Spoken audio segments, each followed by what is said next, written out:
My daughter humiliated me in front of her friends, saying I was old and stupid, so I canceled the college that I paid for her.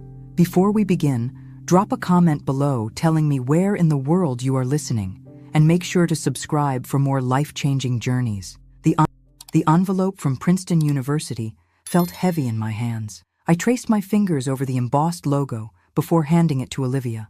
After 19 years of sacrifice, sleepless nights, and second jobs, my daughter's future was sealed inside. I got in! Olivia's scream pierced the kitchen as she danced around. Mom, I got in! Princeton, can you believe it? I couldn't stop the tears. Your father would have been so proud, I whispered, remembering Robert and how we'd dreamed of starting a family before his car accident 20 years ago. Olivia was already texting everyone she knew. We have to celebrate, like a real party.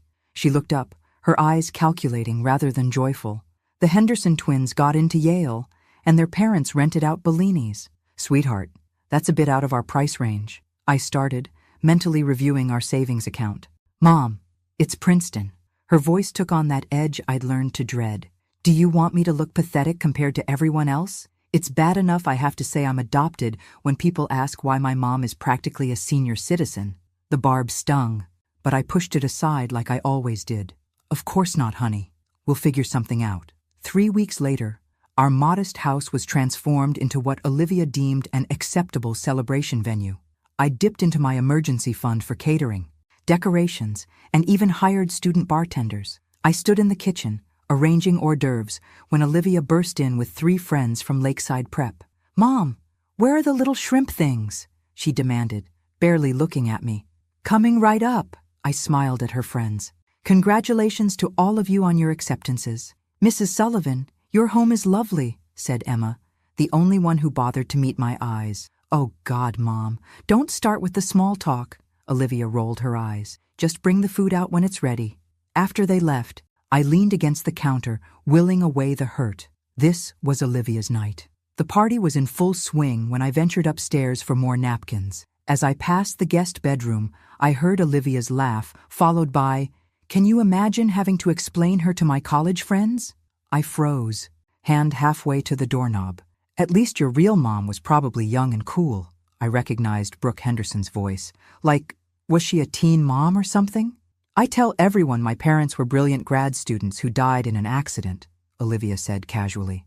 It's less embarrassing than admitting I was adopted by a desperate old woman who couldn't have kids of her own.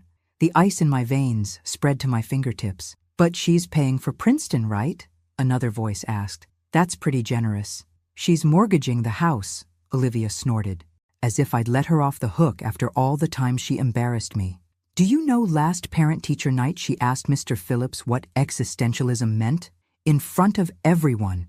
It's not my fault she's too stupid to understand half the books I read. Laughter rippled through the room.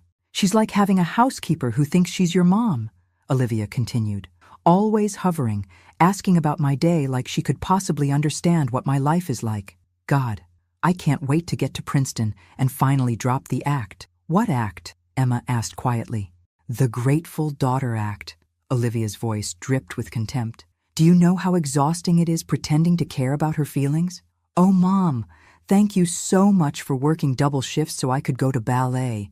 She mimicked me cruelly, as if she didn't get exactly what she wanted someone to make her pathetic life seem meaningful. A glass shattered downstairs, followed by cheers. I should move, should confront her, should do something other than stand here, letting each word cut deeper. But you'll still visit her, right? Emma pressed.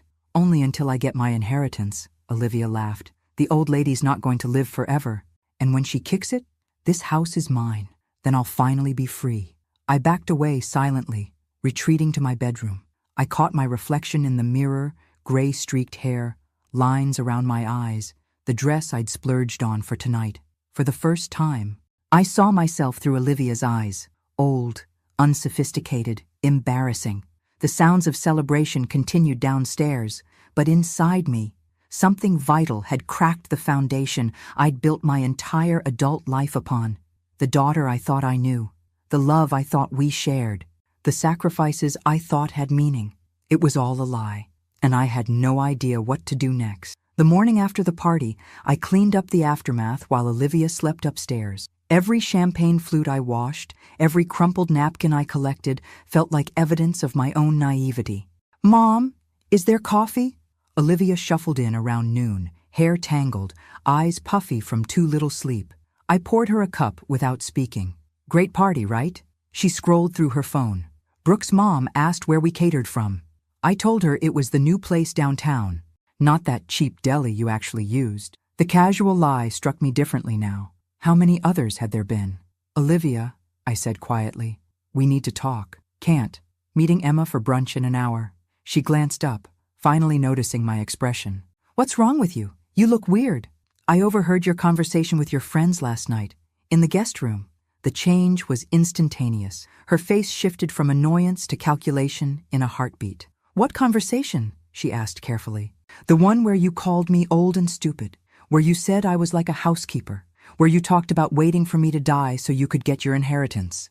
Olivia's laugh was too bright, too rehearsed. "Mom, we were just joking around. You know how girls are, we say crazy things just to sound cool. Do you tell people your real parents were brilliant grad students who died?" Her smile faltered. "I can't believe you're eavesdropping on me at my own celebration party." "Answer the question, Olivia. What does it matter?" She slammed her coffee cup down. "You know how people look at me when they realize I'm adopted, all that fake sympathy and those questions about my real family. It's easier to make something up, something that doesn't include me." "You're being ridiculous." She grabbed her phone. "I don't have time for this. I need to get ready." As she turned to leave, I said, "We need to discuss Princeton." "What's there to discuss? We already decided I'm going." "No, you decided. And I agreed to mortgage the house to make it happen. But now..." Something dangerous flashed in her eyes. "But now what? You're threatening to not pay for college because your feelings are hurt? Grow up." "Mom!" I flinched as if she'd struck me. In 19 years, I'd never heard such naked contempt in her voice. "This isn't about hurt feelings," I said. "This is about realizing I don't know who you are. I'm the same person I've always been." She crossed her arms. "You're just finally paying attention." That admission hung between us, damning in its honesty. "What happened to you?" I whispered. "Nothing happened to me," she spat. "Maybe this is who I've always been, and you were too desperate for someone to love you to notice." The cruelty was so calculated, so precise, I knew instantly she'd thought these words before. "Go to your brunch," I said, my voice eerily calm. "We'll continue this conversation when you get back." "There's nothing to continue." She grabbed her purse. "Just get over it and go back to planning how you'll redecorate my room when I leave for Princeton." After she slammed the door, I sank into a kitchen chair. In the quiet of our home, I tried to reconcile the daughter I thought I knew with the stranger who'd just walked out. I pulled out my phone and called the one person who might help me make sense of this. "Susan, it's Margaret. I need to talk to you about Olivia." My oldest friend hesitated before answering. "I've been waiting for this call for years, Maggie. Remember when Olivia was 16 and she told you I couldn't make your birthday dinner because I was sick?" Susan's voice crackled through the phone. "Yes," I replied, a knot forming in my stomach. "I wasn't sick. She called me that morning and said you wanted to keep it just family because you were feeling sensitive about turning 55. My grip tightened on the phone. "But I specifically asked her to invite you." "That's not all," Susan continued. "Remember when you couldn't attend my sister's funeral because Olivia had that panic attack before her theater performance? Of course, I felt terrible leaving you alone that day. Maggie, I saw her backstage 15 minutes after you called to cancel. She was laughing with her castmates like nothing had happened. The room seemed to tilt. That's not possible. She was hyperventilating. I'm sorry, but it's true. I have more examples if you need them." I didn't need more, but I listened anyway as Susan detailed years of manipulation. Olivia sabotaging my friendship with Anne from book club. Olivia telling my date Richard that I'd described him as financially unstable. Olivia losing birthday gifts from friends and later selling them online. "Why didn't you tell me?" I finally asked. Susan sighed. "I tried, subtly, many times, but you always had an explanation, a justification. After a while, it seemed kinder to let you believe what you needed to believe." After hanging up, I sat motionless at the kitchen table. Then, with sudden determination, I climbed the stairs to Olivia's room. I'd never invaded her privacy before. Now, I opened drawers, checked under the mattress, rifled through her desk. In the back of her closet, I found a shoebox filled with jewelry I thought had been lost years ago. My mother's pearl earrings, the bracelet Robert gave me on our 5th anniversary, even the sapphire pendant that had supposedly been stolen during a break-in. Under her bed was a leather-bound journal with a small lock. The key was on her keychain, the one she'd left behind in her rush. My hands trembled as I opened it, knowing I was crossing a line. The first entry was dated 3 years ago. Another day of playing the perfect daughter. Sometimes I think I deserve an Oscar for this performance. Em bought me that stupid laptop for getting straight A's, as if I would accept anything less than top of the line. Told her it would help with college applications, and watched her practically empty her savings account. So predictable. I flipped forward, each page more damning than the last. Em thinks I'm at SAT prep on Thursdays, actually going to Tyler's house. His parents are never home, and he always has good stuff. If Em ever found out I was drinking, she'd probably cry for days. So pathetic. The most recent entry made my blood run cold.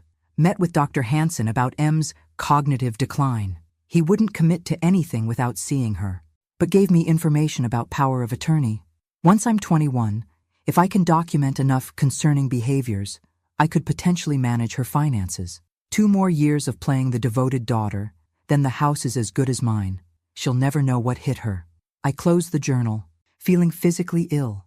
This wasn't teenage rebellion or normal growing pains. This was calculated, long-term deception. My phone pinged with a notification from my banking app, a $500 charge at Nordstrom that I hadn't authorized. I checked my wallet. My credit card was still there, but I remembered Olivia asking to borrow it last week to buy textbooks online. With shaking hands, I logged into my account to see months of unexplained charges. High-end restaurants, clothing stores, rideshare services to addresses I didn't recognize. I opened her laptop, password protected, of course, but I knew her patterns. I tried Princeton 2025 and was immediately granted access. Her email confirmed everything. Correspondence with Princeton about the exclusive summer program in Oxford she'd never mentioned. Messages to friends mocking my career, my education, my appearance. A draft letter to her high school counselor explaining why she was rejecting a full scholarship to State University in favor of Princeton. A full scholarship she'd never told me about. The sound of the front door jolted me back to reality. I quickly returned everything to its place and made my way downstairs, a strange calm settling over me. Olivia breezed in, still scrolling through her phone. "Emma says hi," she said without looking up. "Did you have a nice time?" My voice sounded foreign to my own ears. "It was fine. Look, about earlier." "I've been thinking," I interrupted. "You're right. I overreacted." Suspicion flashed across her face, quickly replaced by satisfaction. "Good. I knew you'd see reason. We should start making plans for Princeton. There's so much to do before September." Relief washed over her features. She thought she'd won, just like always. But as I smiled and nodded while she chattered about dorm decorations, I made a silent vow. This would be the last time Olivia Sullivan manipulated me. The game was about to change. The law office of Wilson & Associates occupied the 10th floor of a modest building downtown. Benjamin Wilson, my late husband's friend and our family attorney for 20 years, greeted me with a warm handshake. "Margaret, it's been too long," he said, guiding me to his office. "When you called, you mentioned some unexpected news?" I settled into the chair across from his desk. "Yes, it's about Robert's investment in that tech startup, Neurosync." Ben nodded, recognition crossing his features. "The one you always called his lottery ticket?" "That's the one." I smiled faintly. Robert was so excited about their neural interface technology, even though everyone said it was too speculative. "I remember trying to talk him out of it," Ben admitted. "Not my finest moment as a financial advisor." "Well, I got a call yesterday. Neurosync has been acquired by Mindframe Industries." I slid the paperwork across his desk. Apparently Robert's lottery ticket just paid off. Ben's eyes widened as he reviewed the documents. "Margaret, this is substantial. $560,000, I said, the number still surreal to me. "After taxes. This changes everything for you." "It does," I agreed, "but not in the way you might think." I spent the next hour explaining the situation with Olivia, the overheard conversation, Susan's revelations, the evidence I'd found. Ben listened without interruption, his expression growing increasingly troubled.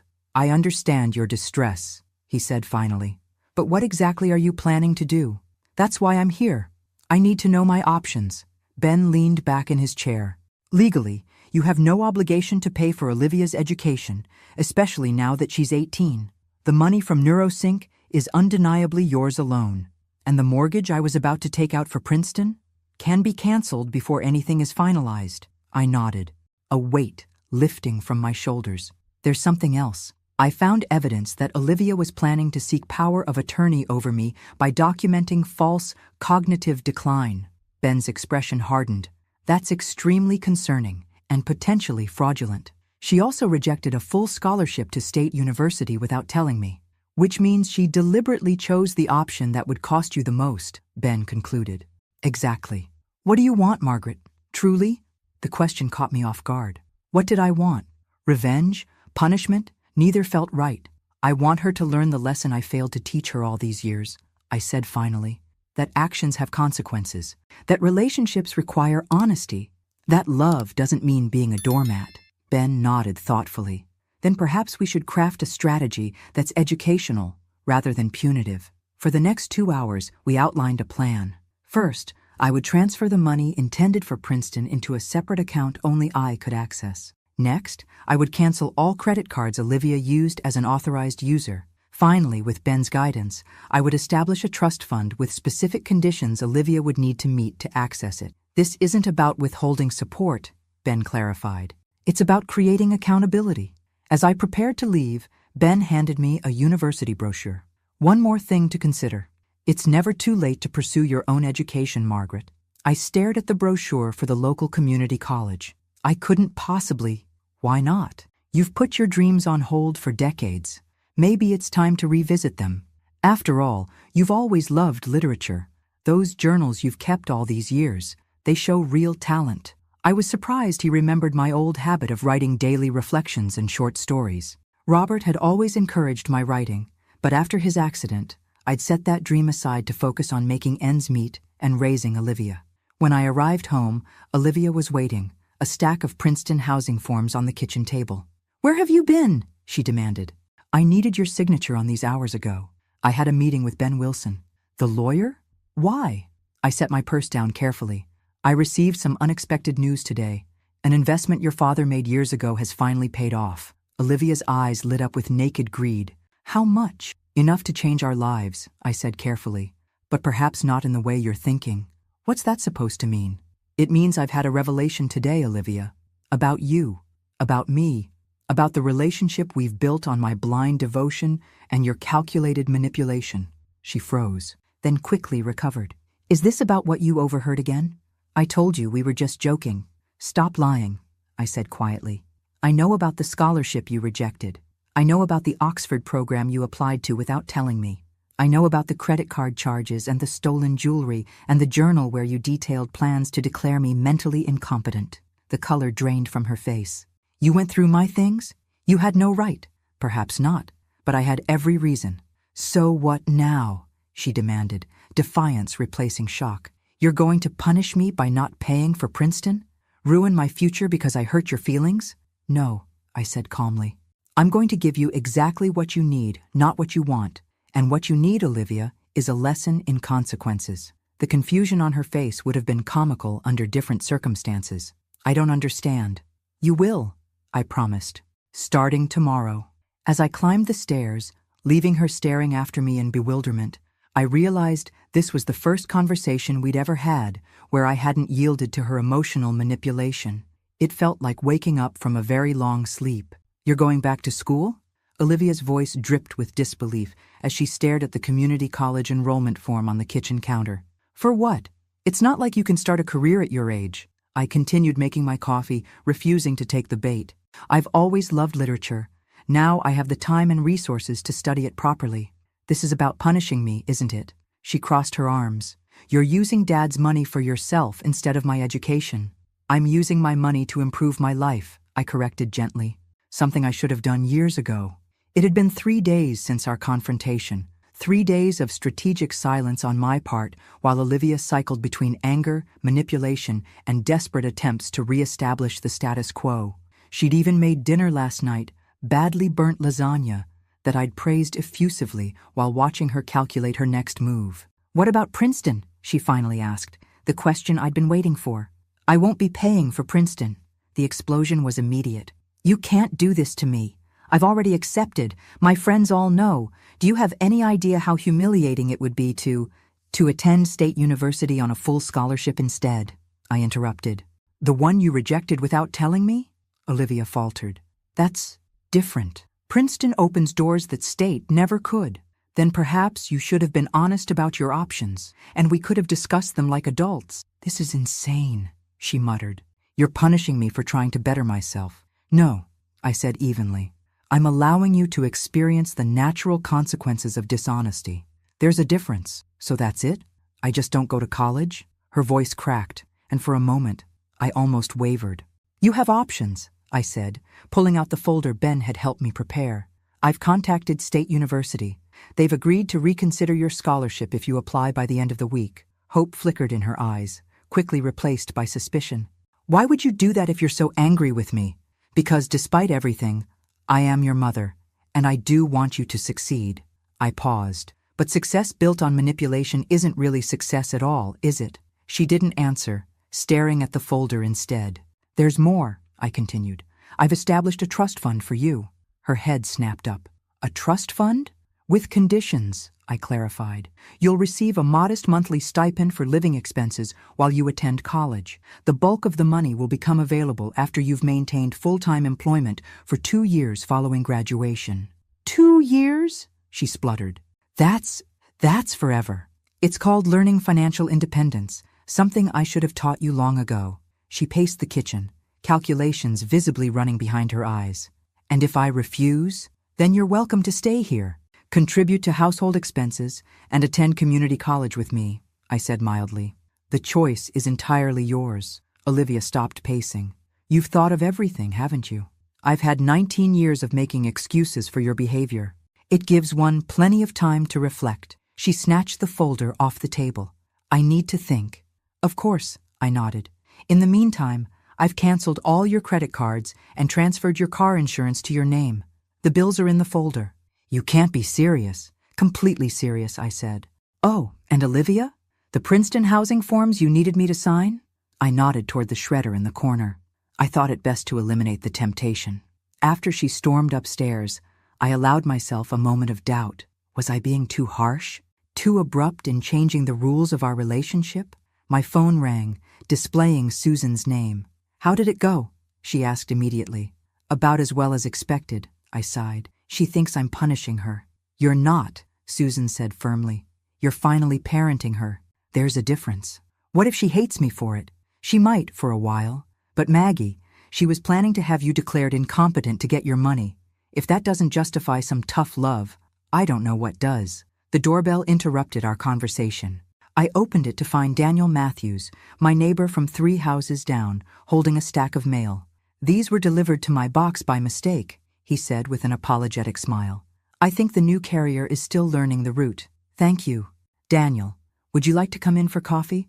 The invitation surprised us both. In 5 years of living on the same street, our interactions had been limited to neighborly waves and brief conversations about the weather. "I'd like that," he said, after a moment's hesitation. As we settled in the kitchen, I found myself studying him properly for the first time. A professor of English literature at the community college, according to neighborhood gossip. Divorced, no children, around my age. "You seem different," he observed, accepting the coffee I offered. "Different how?" He considered his answer carefully. "More present somehow. Usually when we talk, it feels like you're halfway somewhere else." The observation was startling in its accuracy. How long had I been living that way, physically present but mentally consumed with Olivia's needs and wants? "I'm making some changes," I said simply. "Good changes, I hope?" I thought about the enrollment form on the counter, the trust documents in Ben's office, the canceled credit cards, and the shredded Princeton paperwork. "Necessary ones," I replied. From upstairs came the sound of a door slamming, followed by muffled cursing, as Olivia discovered another consequence of her actions. The home Wi-Fi password had been changed. Daniel raised an eyebrow. "My daughter is learning some difficult lessons," I explained. "Ah," he nodded. "The famous Olivia. I've seen her coming and going, but never had the pleasure of an introduction. Trust me, pleasure isn't the word I'd use right now. He laughed, and I found myself joining him, the first genuine laughter I'd experienced in days. You know, he said, glancing at the enrollment form, I teach Introduction to American Literature at the college, Tuesday and Thursday evenings. Are you recruiting potential students, Professor Matthews? Just offering information, he smiled. The class has a good mix of traditional and returning students. You might find it interesting. As he left, I realized what had been missing from our brief interaction, the constant calculation of how each word and gesture would impact someone else's emotional state. The exhausting vigilance I'd maintained for years with Olivia, talking with Daniel had been easy, natural, refreshing. I picked up the enrollment form. Decision made. Whatever happened with Olivia, whether she chose state university or community college, whether she eventually understood my actions or resented them forever, I would no longer structure my entire existence around her reactions. For the first time in decades, I was making a choice solely for myself, and it felt like breathing after years underwater.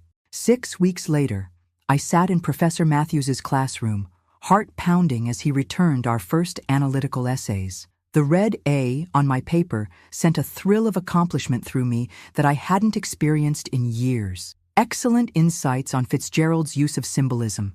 Margaret, Daniel Professor Matthews in this context, commented as he passed my desk.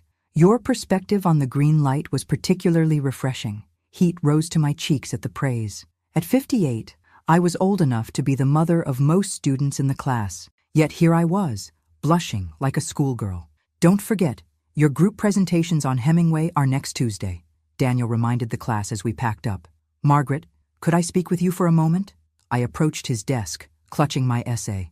How are things at home? He asked quietly. He knew the broad strokes of my situation with Olivia. Over coffee after that first visit, I'd found myself unexpectedly unburdening to this near stranger who listened without judgment. Tense, I admitted. She's accepted the scholarship at State, but is treating it like exile to Siberia. Every conversation becomes a referendum on how I've ruined her life. Daniel nodded sympathetically. The hardest lessons are rarely appreciated in the moment. I keep wondering if I'm being too harsh. From what you've told me, you're finally being appropriately firm after years of enabling behavior that wasn't serving either of you. His validation eased the persistent guilt I'd been carrying. Thank you. I needed to hear that. That's not why I asked you to stay, though. He smiled, suddenly seeming almost nervous. The English department is hosting a lecture series on Gothic literature next month. I wondered if you might be interested in attending. As your student? I clarified, my heart inexplicably racing. As my guest, he specified, outside of our academic relationship. Wouldn't that create a conflict of interest? I asked, genuinely concerned. Daniel nodded. I've already spoken with the department chair. If you're comfortable with it, another professor would grade your remaining assignments this semester to avoid any ethical issues. His thoughtfulness touched me. You've really considered this. I have, he admitted. I value our intellectual connection too much to compromise it with